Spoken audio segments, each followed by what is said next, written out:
ஆண்டவரால் ஆசீர்வதிக்கப்பட்ட அருமையான தேவ ஜனங்களே, இன்று நாம் வாசிக்கக்கூடிய தலைப்பு என்னவென்றால் உப்புத்தாள். உங்களுக்குள்ளே அப்படி இருக்கலாகாது, பணிவிடைக்காரனாய் இருக்க கடவன். மத்தேயு 20வது அதிகாரம் 26வது வசனம்.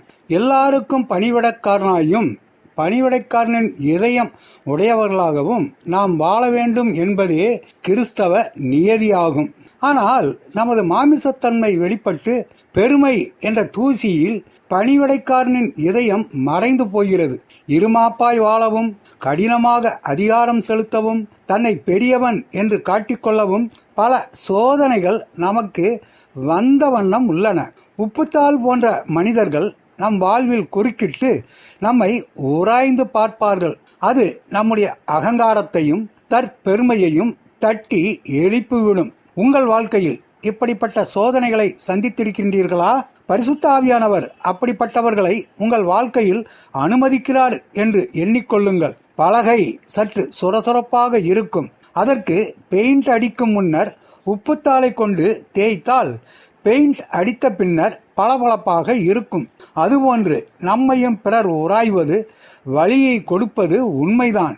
ஆனால் நாம் நன்றாக பளபளக்க வேண்டுமென்று ஆவியானவர் விரும்புகின்றார். நம் வாழ்வின் குறுக்கே வரும் மக்கள் நம்மிடம் பேசும் வார்த்தைகள், கேட்கும் கேள்விகள் அம்பு போல் குத்துபவைகளாக இருக்கும். சில நேரங்களில் மரியாதையே இருக்காது. சில வேளைகளில் தயவு செய்து, நன்றி என்ற வினயமான வார்த்தைகளும் இருக்காது. கேட்கும் நமக்கு எரிச்சலும் கோபமும் தலைக்கேறும். உடனே அதற்கு தக்க பதிலடி கொடுக்க உள்ளம் துடிக்கும். வார்த்தைகள் கொப்பளித்து கொண்டு வரும். அவ்விடத்தில்தான் நான் பணிவிடைக்காரனின் இதயத்தை தாழ்மையாக வெளிக்காட்ட வேண்டியது உள்ளது. உணர்ச்சிகளை கட்டுப்படுத்த வேண்டியதும் உள்ளது. இங்கே இயேசு கிறிஸ்துவில் இருந்த அதே சிந்தை நம்மில் வெளிப்பட வேண்டியது உள்ளது. இயேசுவானவர் எல்லா சமயங்களிலும் வேலைக்காரன் போன்று நடந்து காட்டி முன்மாதிரியை வைத்து போயிருக்கின்றார்.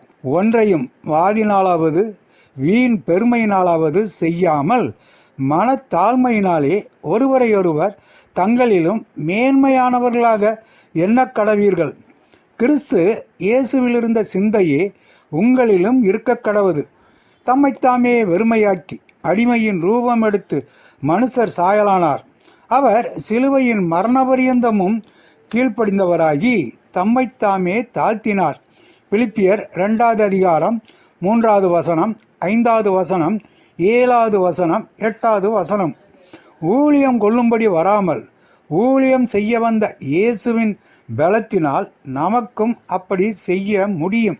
முயன்று பாருங்கள். கர்த்தாவே, எங்களுக்கு பணிவிடைக்காரனின் இதயத்தை தாரும் என்று நமது தேவனை நோக்கி நாம் ஜெபிக்கலாமா? ஆண்டவர் தாமே நம் அனைவரையும் ஆசீர்வதிப்பாராக. ஆமேன்.